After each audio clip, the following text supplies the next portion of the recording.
Grace said she absolutely needed a car for her Christmas date with her boyfriend. And you don't have any plans for Christmas anyway, right? My mother's voice coming from the smartphone speaker sounded unbelievably calm. Christmas Day. At my home in Seattle, I could not believe my own ears. It wasn't anger anymore, but a cold sensation, as if all the blood in my body were draining away. The smartphone in my hand felt like a block of ice. It had been only about an hour earlier. I had just returned from a several-day business trip, stepping off the plane with a sense of accomplishment after successfully completing a major project. On my way home, my mind was filled with thoughts of my beloved car. I had earned a promotion just a few weeks earlier, and I bought the car to celebrate right before the business trip. After surviving late-night overtime, weekend self-study, and fierce competition with rivals, I had finally grasped the proof of my success. That alpine white BMW. 4 Series Coupe, though used, was the crystallization of my blood, sweat, and tears. I had returned home excited to see the beloved car waiting for me. However, when the garage door opened, all I found was an empty space. My treasure had vanished without a trace. With my mind on the verge of panic, I operated the security camera app with trembling fingers and checked the footage from my home. What appeared on the screen was the worst betrayal imaginable. In the video, my mother casually unlocked the door with a spare key and let my sister Grace inside. Grace grabbed the BMW key I had left on the living room table as if it were her own, and the two of them walked out of the house smiling. My family stepped into my sanctuary and took what was precious to me. There was not the slightest hint of guilt in their actions, the unbelievable sight captured by the security cameras. That spare key had been something my mother insisted on making just in case, because she was worried about my frequent long business trips. In case there's a fire or water leak, we need to be able to respond right away. I hesitated many times when she said that, but in the end, her words, "Don't you trust your family?" overpowered my doubts. That control disguised as kindness eventually bared its fangs in the worst possible way. I stopped the playback and, without a second of hesitation, tapped my mother's number on my smartphone. After a few rings, I heard her familiar voice, one so carefree that it made my hatred surge. "Julia, welcome home. Merry Christmas." "Mom, where's my car?" Even at the sound of my cold voice, my mother didn't react at all. "Oh, the car?" Perfect timing. Grace is using it right now. Using it? What do you mean? I don't recall giving her permission. "Oh, don't be so fussy. I used your spare key. You know, the one we made for emergencies?" Well, this was an emergency for Grace. They were unbelievable words. An emergency? I barely managed to ask that single question. The absurdity was so overwhelming that my thoughts couldn't keep up. Yes, an emergency. Grace said she needed it for her Christmas date. Today she's meeting her boyfriend's parents for the first time. It's an important day for her. And your BMW looks impressive, doesn't it? You're her big sister, so you should help her with something like this. Help? This is theft. I forced myself to keep my voice steady as I argued back. You entered my house without permission and took my car key. That's a crime. Do you understand that? Then, my mother let out a sigh that sounded genuinely exasperated. You're so dramatic. You didn't have any special plans anyway. Besides, you're successful at that IT company and you have money. So giving your sweet little sister one car as a present shouldn't be a problem, right? We're just making good use of it for you. An unpleasant memory from years ago resurfaced in my mind. Grace had still been a college student back then. She was on her way to a party with friends, driving our father's sedan, when she crashed into a utility pole because she was using her smartphone. The car was completely wrecked and had to be scrapped. But our parents didn't scold Grace at all. "We're just so grateful you weren't hurt." They hugged her with tears in their eyes and handled all the troublesome aftermath themselves. Grace showed no sign of remorse, and by the next week she was already saying, "I wonder what my next car should be." If only our parents corrected her properly back then. If they had taught her what it means to take responsibility, maybe things wouldn't have turned out like this. Are you planning to make her repeat the same thing again? My voice carried years of anger and disappointment. Grace totaled Dad's car, and even then you coddled her and didn't make her take any responsibility. This is the result. She grew up to be someone who doesn't feel anything about stealing other people's belongings. At my accusation, my mother went silent for just a moment. Very brief moment. And during that moment, I foolishly expected that maybe there was still some trace of conscience inside her. But what came from the other end of the line was not remorse, but a shrill, hysterical voice full of self-justification. "What did you just say? How dare you? Grace is sensitive, and you need to support her properly. You're her older sister." Ah, there it was again. The usual line. The fact that I was the eldest daughter had always been used as a convenient curse, something to force me to take responsibility for every one of my sister's mistakes and to give her whatever she wanted without question. But that curse had to end. Enough. I cut her off quietly but firmly. "It seems that talking with you is a waste of time, so I'll give you my final warning. Contact Grace right now and tell her to return my BMW to my garage immediately and without a single scratch. If she can't do that, I'm reporting the theft to the police. That's all." My mother started laughing. "The police? Are you serious? You're not actually planning to turn in your sweet sister to the police over one little car, are you?" "Don't be ridiculous." "I'm not joking. I'm completely serious." Yes, whatever. Goodbye." Then, with a loud clatter, the call was abruptly disconnected. She genuinely believed that I would never dare to do such a thing. Her confidence built from years of controlling and exploiting me had clouded her judgment. Still holding my smartphone tightly, I closed my eyes for a few seconds. Is this really the right thing to do? Once I crossed this line, I could never go back to being a family again. That thought flickered through my mind for just a moment, but I pushed it away almost immediately. I opened my eyes and took a deep breath. Then, without hesitation, I tapped 3 digits on the screen. 911. 911, what's your emergency? Fire, medical, or police? Police. I'd like to report a stolen vehicle. My voice was surprisingly calm, even to myself. The operator on the other end spoke in a steady, professional tone. Can you tell me the details of the vehicle? Yes, it's an Alpine white BMW. 4 Series Coupe. The license plate is... I recited the plate number, the model year, and every piece of information that could prove the car belonged to me without hesitation. I had paid for everything with the money I earned, registered it under my own name, and insured it myself. It was undeniably my car. And with every fact I stated out loud, my resolve grew even stronger. When was the last time you saw the vehicle? Before I left for a business trip a few days ago. When I returned home tonight, it was gone from my garage. Is there any possibility it was towed? No, it was in the locked garage of my house. After a brief pause, the operator asked the most crucial question. Do you have any idea who may have taken your vehicle? I had known this question was coming, but hearing the words "for real" made my heart tighten sharply. Once I said it, there would be no turning back. I took a short, deep breath and told the truth. Yes, I do. My sister. My mother used a spare key to enter my home and helped her take it. When the call with the operator ended, I sank deep into the sofa, still gripping my smartphone. The silence of the house felt as if it were blaming me. Was this really the right thing to do? Once I crossed this line, I could never return to the family I used to know. The weight of that decision made my whole body tremble at last. I just wanted someone, just one person, to say, "You're not wrong." Driven by that unbearable loneliness and fear, I tapped my smartphone again with trembling fingers. And I selected the name of the one person I could trust and typed a short message. I'm sorry. I don't think I can see you today. Something serious happened. Mom and Grace stole my car. I just reported it to the police. Right after I pressed the send button, a patrol car quietly stopped in front of my house, and a police officer knocked on my front door. Miss Julia, I presume? I'm Anderson with the city police. May I ask you for more details about your vehicle?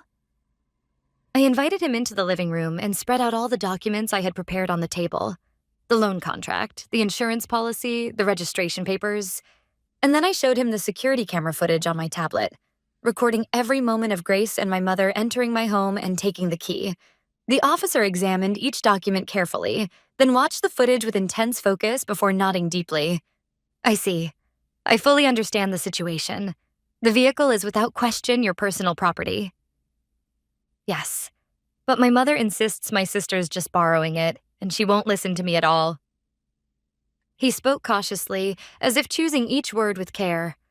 Julia, in most cases, we have limited ability to intervene in family disputes.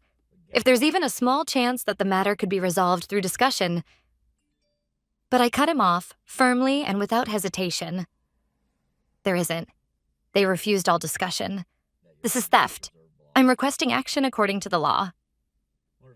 Then he looked straight into my eyes and said clearly and decisively, I understand.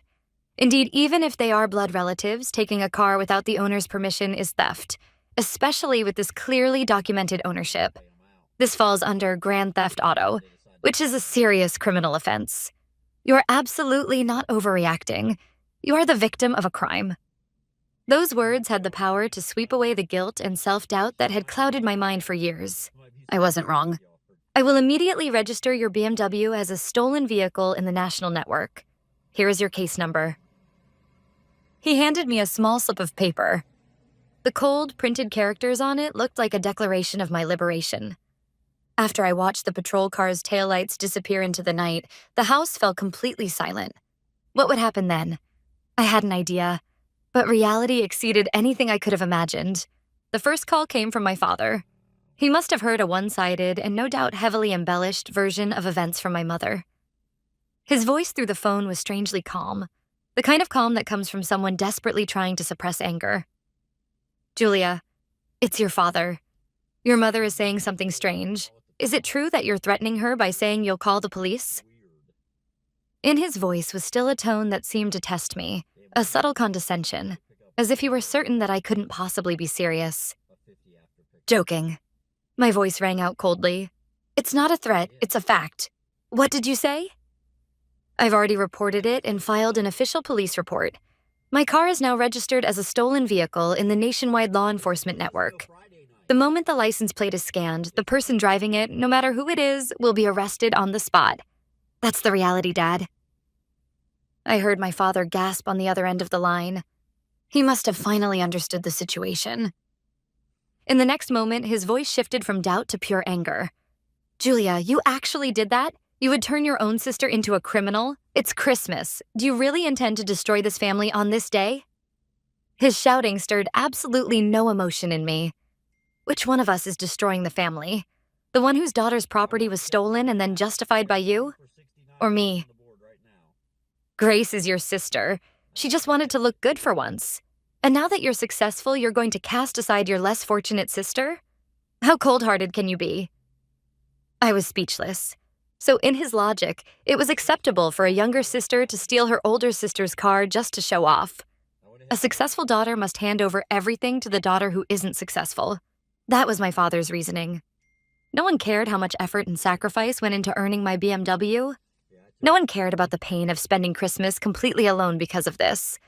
The only thing on their minds was their beloved younger daughter, Grace. There's nothing more to say. I said that and ended the call before he could finish yelling. And immediately afterward, my smartphone began to vibrate violently. A flood of messages from my mother. How ungrateful you are. We did not raise you to be such a cold-blooded person. You ruined our Christmas. If anything happens to Grace, I will never forgive you. One hateful message after another filled the screen. I placed the phone face down on the table, silencing the endless notifications, and closed my eyes. I was alone. However, I told myself that this loneliness was the price I had to pay to regain my dignity. My smartphone rang again. The display showed a blocked number. For a moment, I considered ignoring it, but something made my chest tighten, and I hesitantly pressed the call button. Hello? Julia, this is Anderson with the city police. Do you have a moment? It was an unexpected call from the officer earlier. His voice carried a tone that was different from before, somewhere between confusion and discomfort. Yes, I'm available. Has something happened? Yes, well, you could say that. A short while ago, your parents called the station. I inhaled sharply. I hadn't expected them to call the police directly. Their audacity was astonishing at this point. They insisted that there was some kind of mistake, or that you were emotionally unstable and filed the report in confusion. They are claiming this is a family matter and are requesting that we not treat it as a criminal case. To be honest, they were quite agitated and were having difficulty handling the situation. He then lowered his voice slightly, as if blocking out background noise. Julia, I'll be direct. Since we have already accepted your formal complaint, we cannot halt the investigation. However, your parents are adamantly insisting that you have agreed to speak with us and withdraw the charges. So we need to confirm your final intention. Has anything changed regarding your decision to press charges against your sister? His voice sounded as though he was testing my resolve. If I wavered even slightly, everything would be dismissed as nothing more than a family argument. I answered clearly. My intention has not changed at all. I will not forgive my sister who stole my car, nor my parents who helped her. Officer, please continue the investigation in accordance with the law. Understood. I confirm that your intention is firm. Thank you. I will contact you again as soon as we have further developments. After ending the call with him, I stared at the phone screen as it faded to black. No matter how much my parents protested, my decision would not waver anymore. I don't know how much time passed after that. Around 6 p.m., my phone vibrated again. The display showed Officer Anderson's name. I braced myself, took one deep breath, and answered. This is Julia. This is Anderson. Sorry to bother you again. I'm calling because the matter we discussed earlier has been resolved. His voice had returned to the strict tone of a police officer, completely different from earlier. We have taken your sister Grace into custody in the parking lot of the upscale restaurant The Piermont, in the Lakeview district. It was one of the most famous restaurants in Seattle, known for being nearly impossible to get a reservation. From its windows, you can see the night view of Lake Union, and it is often chosen for anniversaries or proposals. Of course, there was no better stage for Grace to show off. While on patrol, an officer ran the license plate of your BMW and discovered it had been reported stolen. When the officer arrived at the restaurant parking lot, Grace had just stepped out of the car and was being escorted by her boyfriend and his family. Officer Anderson's calm explanation painted a vivid picture in my mind. Grace all dressed up, Ryan beside her, looking slightly nervous, his parents smiling warmly, and then, without mercy, the flashing blue and red lights of the patrol car illuminating them. When the officer questioned her, Grace initially claimed, "It's my sister's car, and I just borrowed it for Christmas." But when she was informed that a theft report had been filed, she became extremely agitated and eventually started shouting incoherent things, such as, "I thought it was a surprise gift from my sister." That's what we were told. I could see it clearly. My sister spiraling into panic, trying to cover one lie with another until everything collapsed. There must have been other customers and restaurant staff watching. Under their curious and judgmental eyes, Grace's pride must have shattered into pieces. Her boyfriend Ryan and his family were deeply shocked. After briefly hearing their side of the story, we arrested Grace on the spot for car theft and transported her to the nearest precinct. I see. That was all I could manage to say. Your vehicle is currently being transported to the police storage facility as evidence. Once the procedures are complete, we can return it to you, but please understand it may take some time. Yes, I understand. Thank you, Officer Anderson. After ending the call, I sank onto the sofa again as if my legs had lost all strength. It was over. All of it was over. And yet, there was not a shred of triumph in my heart. Only an overwhelming emptiness and a deep spreading sorrow. About an hour passed after receiving the news of Grace's arrest. My smartphone was silent, the eerie quiet that comes after a storm has passed. Our parents were probably busy at the police station trying to arrange their daughter's bail, or perhaps frantically searching for a lawyer. Either way, it wasn't hard to imagine that they were blaming me entirely for the situation. What broke the silence then was not the ringtone of my smartphone, but a knock at the front door. A gentle yet clearly audible knock. Had the police come again? Feeling uneasy, I cautiously looked through the peephole. Standing there was someone I never expected. My partner, Noah. In his hands were a warm cup of coffee and a bag of pastries. The moment I saw his worried yet gentle smile, the tension I had been holding inside for so long snapped apart like a broken thread. As soon as I opened the door, tears streamed from my eyes, far more than I could possibly hold back. I'm sorry, on a night like Christmas, I'm the one who should apologize. I should have come sooner. I wanted to come the moment I saw your message, but work kept me tied up. I'm sorry I got here so late. Without another word, he gently pulled me into his arms and slowly rubbed my back. Noah stayed beside me silently until I was able to speak. Then, as I began to recount everything, bit by bit, piece by piece, he listened without interrupting even once, his eyes fixed on me with complete sincerity. When I finally finished, he took my hand and held it firmly. "Julia, you didn't do anything wrong. Not a single thing. To protect your dignity, you made an incredibly painful decision, all on your own. I'm truly proud of you." His words sank deeper into my heart than any comfort could. I had thought I was fighting this battle alone, but there was someone who believed in my choices and stood by my side. That truth slowly began to thaw the ice that had formed around my heart. "I ruined Christmas, didn't I?" I said through tears, and he smiled softly. "What are you talking about? Christmas is only just beginning. Come on, my family is waiting to see you." At Noah's words, I hesitated for a moment. But I'm not in any state to smile right now. Sensing my conflict, Noah gently wrapped an arm around my shoulders. "You don't need to force yourself to smile. I just want you to know something. Family isn't only what you've experienced, one-sided exploitation or control. There are families that are warm, safe, and truly comforting. My family will show you that." Looking into his sincere eyes, I nodded slightly. Encouraged by Noah's words, I headed with him to his family's home. "Julia, I'm so glad you came." Noah's mother hugged me tightly, as if I were her own daughter. "It must have been so hard for you. But you're safe now. Tonight, let's spend Christmas together with our family." Neither he nor his family asked intrusive questions about what happened the night before. Instead, they welcomed me into their warm circle as naturally as if saying, "Welcome home." In a room where the fireplace crackled softly, we listened to gentle Christmas carols and shared a heartfelt meal. It was a kind of warmth, a kind of family that I had never known. A few days after Christmas, I received a call from my aunt, my father's sister. Grace had broken up with Ryan, whom she had been considering marriage with.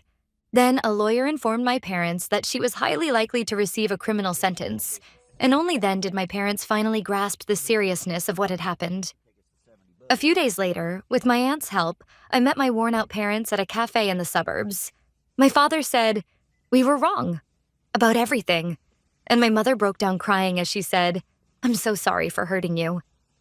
It was the first time in my life I had ever heard a sincere apology from them, but their words no longer reached my heart. "I accept your apology, but forgiveness is another matter. My intention to testify to all the facts at Grace's trial has not changed." At my resolute stance, they had nothing left to say. Later, Grace was found guilty in court and sentenced to probation and long-term community service.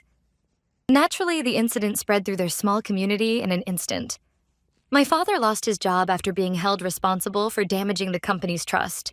My mother, unable to bear the strained relationships with neighbors, sold their house with my father, and the two moved into a small apartment in a distant town. Grace's criminal record destroyed the foundation of her prideful life plan. On top of that, their savings were drained by legal fees and bail, leaving the family in financial hardship. Even after hearing all of this, my heart remained strangely calm, because everything that happened to them was nothing more than the consequences they had brought upon themselves. I lost the future in which I would spend Christmas with my biological family, but in exchange, I gained Noah and his family, people who valued me deeply and welcomed me with genuine warmth.